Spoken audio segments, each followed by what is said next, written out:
नमस्कार, मी प्रभा Rane. Food culture मध्ये आज मी तुम्हाला काळाच्या ओघात लुप्त झालेला असा कोकणातील पारंपरिक पदार्थ भिरडी हा पदार्थ प्रामुख्याने गणपतीच्या वेळेला नैवेद्यासाठी बनवण्यात येत होता.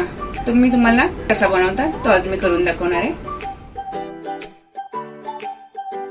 1 वाटी गूळ घेतलाय आणि याच वाटीच्या मापाने मी 1 वाटी तांदळाचं पीठ घेतलंय आणि 1 वाटी गव्हाचं पीठ घेतलंय. ओलं खोबरं घेतलंय, थोडेसे तीळ घेतले आणि 1 टेबलस्पून जिरे. आणि आता आपण हे गुळाचं पाणी करून घेऊया. 1 बाउल गूळ घेतलाय ना, आपल्याला 1.5 बाउल पाणी घ्यायचं. हे 1 बाउल आता पाणी टाकून घेते कारण आपल्याला गुळाचं पाणी गाळून घ्यायचं आणि अर्धा बाउल पाणी नंतर घालायचं. आपल्याला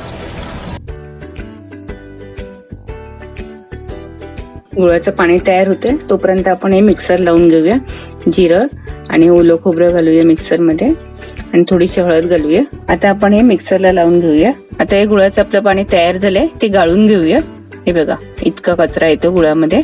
आणि हे अर्धा बाउल पाणी राहिलं होतं ते आता परत गरम करून घेऊया. आपण थोडंसं मीठ टाकायचं गुळाच्या पदार्थामध्ये आणि ते घालूया.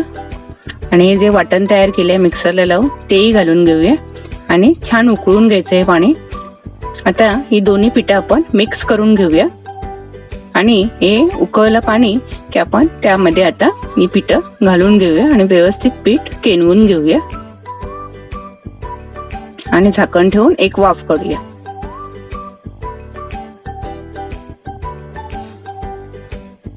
आता हे छान वाफ आली. आता आपण हे पीठ मळून घेऊया.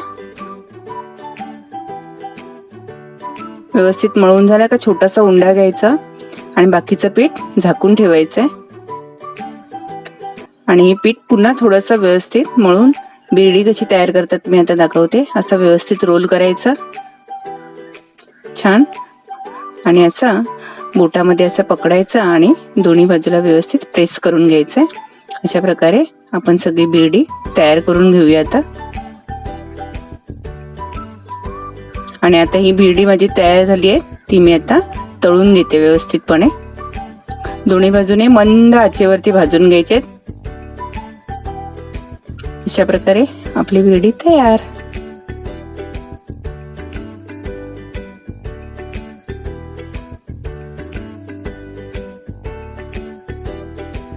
आणि हो, माझ्या चॅनलला जर सबस्क्राईब केलं नसेल तर सबस्क्राईब करा, लाईक करा आणि माझे व्हिडिओ शेअर करा.